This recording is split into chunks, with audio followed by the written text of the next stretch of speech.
pinapaalalahanan kayo ng baraha na tingnan niyo rin yung ilang sektor pa sa inyong buhay, sa inyong paligid, especially yung kayo. Sabi ko nga, ang pag-focus nasaan? Sa trabaho, pamilya, relasyon. So, nasan kayo doon, Aries? Baka nalilimitahan yung pagkakataon na maibigay nyo naman yung energy na deserve nyo para sa inyong sarili.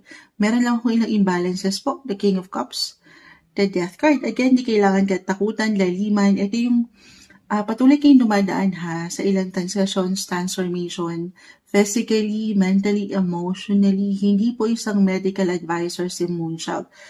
Simpleng card reader lang tayo. Kaya lang nalilimitahan. Baka hindi maganda yung maging flow ngayong March kung hindi nyo bibigyan ng balance sa part na ito. I mean, take some time off your busy schedule, Aries, ngayong March 2026 para sa iyong sarili. Take care of your health.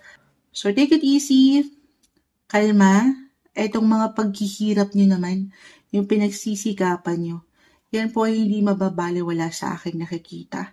Again, yung contentment, satisfaction, fulfillment, the Queen of Wands, the Seven of Wands on fire. Meron kayong I see na pwedeng i-celebrate this month.